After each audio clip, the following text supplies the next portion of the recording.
Assalamualaikum warahmatullahi wabarakatuh. Kembali lagi di podcast kami dari kelompok 1 Nusantara. Kawan-kawan, pada hari ini kami mengangkat tema tentang proses dan berkembangnya Islam di Nusantara. Pada hari ini kami menghadirkan narasumber kita bersama Bapak Hadari MTHI. Baiklah, langsung saja untuk menggali lebih dalam lagi bagaimana sih proses dan berkembangnya Islam di Nusantara. Kepada narasumbernya kita akan lebih lanjut. Kak, dari proses masuknya Islam di Nusantara, bagaimana sih awal mula menurut Bapak ya Islam tuh masuk ke Nusantara? Ya, Islam masuk ke Nusantara ya, dia sebenarnya ada terdiri dari 4 teori.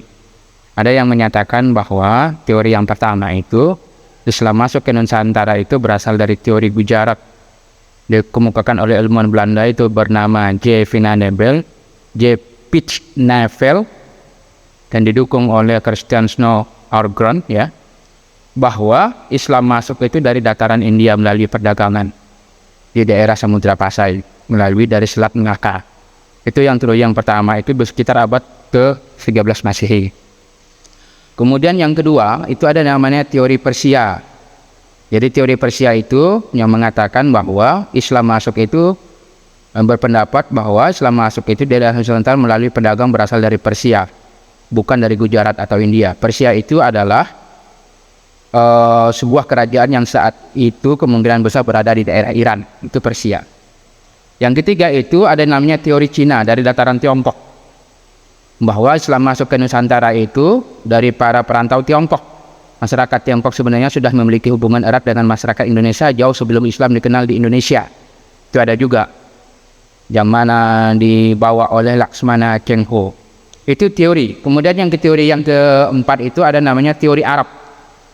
Teori Arab itu mengatakan bahwa Islam masuk ke Nusantara itu pada abad ke-7 dengan adanya kuburan atau makam Sultan Muhammad Malik Ibrahim. Itu abad ke-7 sekitar tahun 600-an. Nah, dari itu dia berawalnya kalau di teori Arab ini berarti dibawa oleh orang pedagang-pedagang Arab dengan bermazhab Imam Syafi'i. Ya, sebenarnya mau dibahas satu-satu itu panjang ceritanya. Kenapa kita di Indonesia ini agak mirip-mirip Islam kita dengan India? Boleh jadi dengan teori Gujarat, berasal dari India. Nah, kenapa kita ini di Islam di Indonesia ini berjanji dan lain sebagainya, budaya antara budaya dengan Islam itu menyatu? Boleh jadi berasal dari Iran yang penganut mazhab Syiah. Nah, boleh jadi kita nih sampai sekarang boleh jadi ada juga yang berasal dari Cina. Karena budaya kita tuh dengan budaya Cina itu hampir mirip-mirip. Ada juga yang dari budaya Arab, misalnya dari pedagang-pedagang Arab pada abad ke-7. Tapi semua teori itu yang paling lama Islam masuk itu pada abad ke-7, yaitu dari pedagang-pedagang Arab.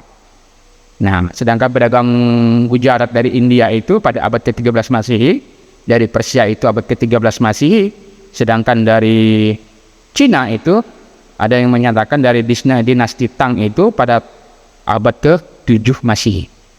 Nah, sekian.